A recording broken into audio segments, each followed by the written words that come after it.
Oh, there you are. Well, it's been since September 17th. And so this is for, of course, Ember. And I hope you guys are having a good time at her birthday party today. And we remember Michael and Ripley. And for Logan, the guest weapon today is Coyote Bear. And of course, Granddad always has his Winkler. It's hot out there. Time for a summer ale.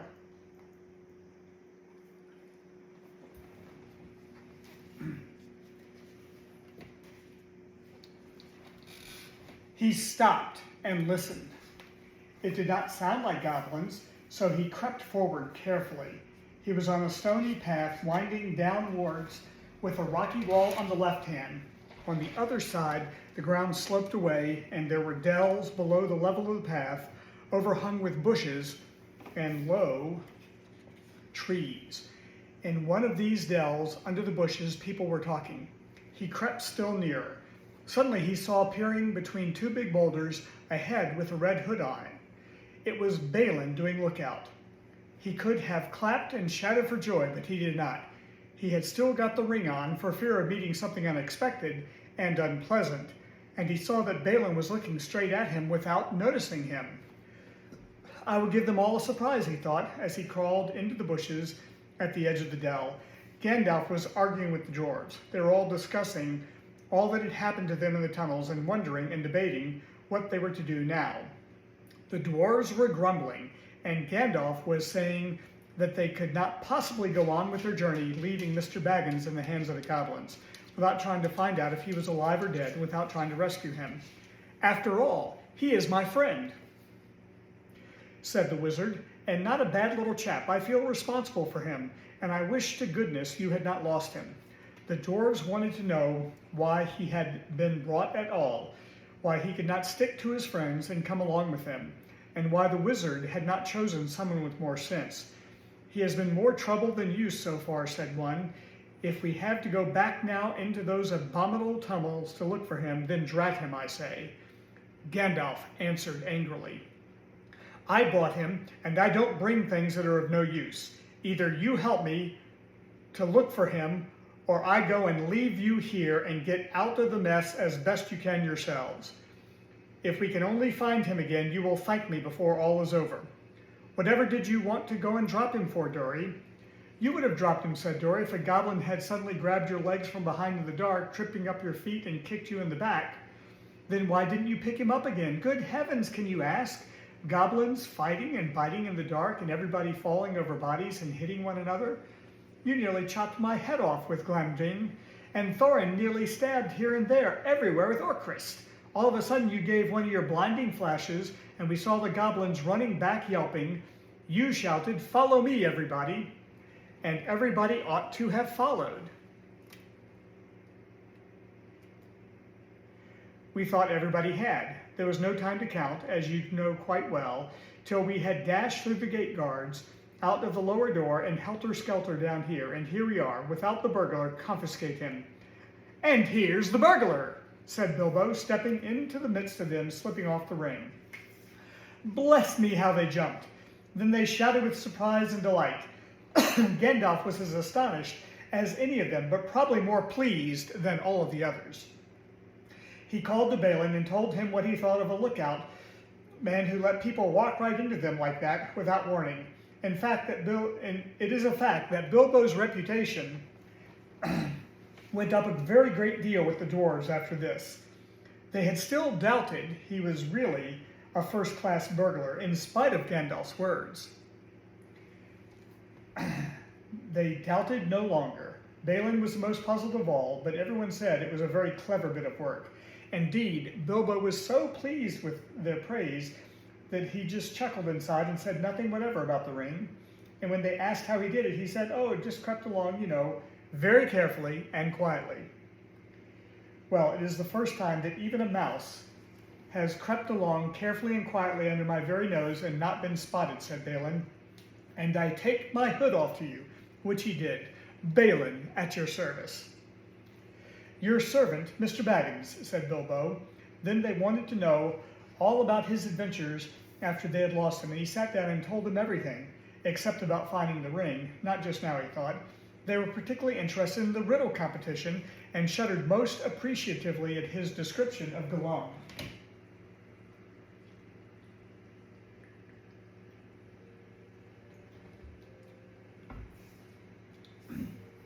And then I couldn't think of any other question with him sitting beside me, ended Bilbo. So I said, "What's in my pocket?" And he couldn't guess in 3 goes. So I said, "What about your promise? Show me the way out." But he came at me to kill me, and I ran and fell over, and he missed me in the dark. Then I followed him because I heard him talking to himself. He thought I really knew the way out, and so he was making for it. And then he sat down at the entrance, and I could not get by. So I jumped over him and escaped and ran down to the gate. "What about the guards?" they asked. "Weren't there any?" "Oh yes, lots of them, but I dodged them.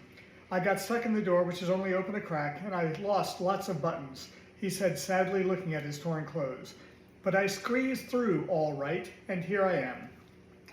The dwarves looked at him with quite a new respect when he talked about dodging guards and jumping over Gollum and squeezing through as if it was not very difficult or very alarming. "What did I tell you?" said Gandalf, laughing. "Mr. Baggins has more about him than you guess." He gave Bilbo a queer look from under his bushy eyebrows. As he did this, the hobbit wondered if he guessed at the part of the tale that he had left out.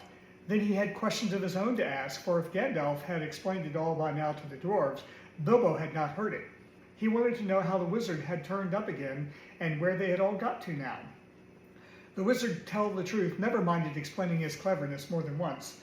So now he told Bilbo that both he and Elrond had been well aware of the presence of evil goblins in that part of the mountains, but their main gate used to come out on a different pass, one more easy to travel by, so that very often they caught people benighted near their gates.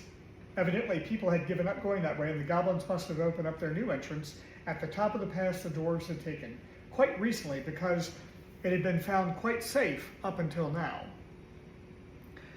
"I must see if I can find a more or less decent giant to block it up again," said Gandalf, "or soon there will be no getting over the mountain at all."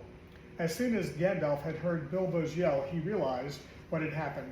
In the flash which killed the goblins that were grabbing him, he nipped inside the crack just as it snapped to.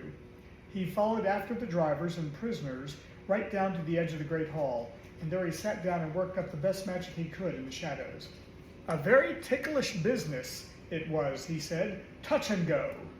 But of course, Gandalf had made a special study of bewitchments with fire and lights. Even the Hobbit had never forgotten the magic fireworks at Old Took's Midsummer Eve parties, as you remember. The rest we all know, except that Gandalf knew about the back door, as the goblins called the lower gate, where Bilbo lost his buttons.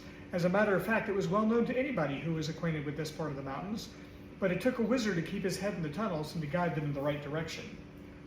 "They made that gate ages ago," he said, "partly for a way of escape, if they needed one, partly as a way out into the lands beyond, where they still come in the dark and do great damage. They guard it always, and no one has ever managed to block it up. They will guard it doubly after this," he laughed. All the others laughed too. After all, they had lost a good deal, but they killed the great goblin and a great many others besides, and they all escaped so that they might be said to have had the best of it so far. But the wizard called them to their senses. "We must be getting on at once. Now we are a little rested," he said. "They will be out after us in hundreds when night comes on, and already shadows are lengthening. They can smell our footsteps for hours and hours after we have passed. We must be miles on before dusk. There'll be quite a bit of moon, if it keeps fine, and that is lucky. Not that they mind the moon much, but it will give us light to steer by." "Oh yes," he said in answer to more questions from the Hobbit. "You lose track of time in goblin tunnels. Today's Thursday.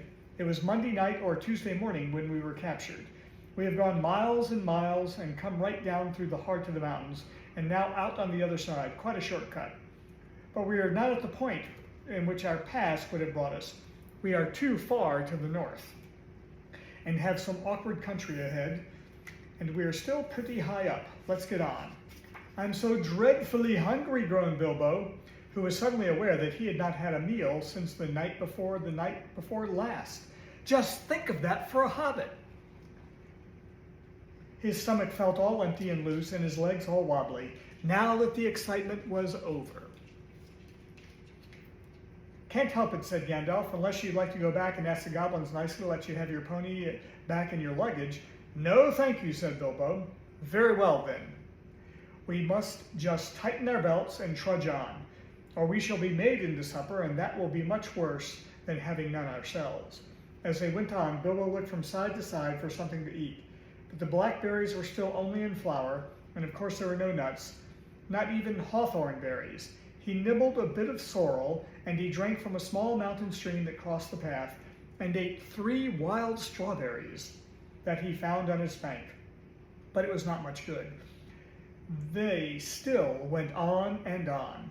The rough path disappeared, the bushes and the long grasses between the boulders and patches of rabbit crop turf, the thyme and the sage and the marjoram and the yellow rock roses all vanished, and they found themselves at the top of a wide, steep slope of fallen stones, the remains of a landslide. When they began to go down this, rubbish and small pebbles rolled away from their feet. Soon, larger bits of split stone went clattering down, and started other pieces below them slithering and rolling. Then lumps of rock were disturbed and bounded off, crashing down with a dust and a noise. Before long, the whole slope above them and below them seemed on the move, and they were sliding away, huddled all together in a fearful confusion of slipping, rattling, cracking, slabs and stones. It was the trees at the bottom that saved them. They slid into the edge of a climbing wood of pines, and here stood right up the mountain slope from the deeper, darker forest of the valleys below. Some caught hold of the trunks and swung themselves in the lower branches. Some, like the little hobbit, got behind a tree to shelter from the onslaught of rocks. Soon the danger was over, and the slide had stopped, and the last faint crashes could be heard as the largest of the disturbed stones went bounding and spinning among the bracken and pine roots far below. Well, that has got us on a bit, said Gandalf, and even goblins tracking us will have a hard job to come down here quietly. I dare say, grumbled Bombur, but they won't find it difficult to send stones bouncing down on our heads. The dwarves and Bilbo were feeling far from happy and were rubbing their bruised and damaged legs and feet. Nonsense. We're going to turn aside here, out of the path of the slide. We must be quick. Look at the light. The sun had long gone behind the mountains. Already the shadows were deepening around them. Though far away through the trees and over the black tops of those growing lower down, they could still see the evening lights on the plains beyond. They limped along now as fast as they were able down the gentle slopes of a pine forest and a slanting path that led steadily southwards. At times they were pushing through a sea of bracken with tall fronds, rising right above the hobbit's head. At times they were marching along, quiet over a floor of pine needles. All the while the forest gloom got heavier and the forest silence deeper. There was no wind that evening to bring even a sea sign to the branches of the trees. Must we go further? Asked Bilbo, when it was so dark that he could only just see Thorin's beard wagging beside him, and so quiet that he could hear the dwarves breathing like a loud noise. My toes are all bruised and bent, my legs ache, my stomach is wagging like an empty sack. A bit further, said Gandalf. After what seemed ages further, they came suddenly to an opening where no trees grew. The moon was up and was shining into the clearing. Somehow it struck all of them as not at all a nice place, although there was nothing wrong to see. All of a sudden they heard a howl away down a hill, a long, shuddering howl. It was answered by another to the right, and a good deal nearer to them, and then by another not far away to the left. It was wolves howling at the move, wolves howling together. And that is the end of H15.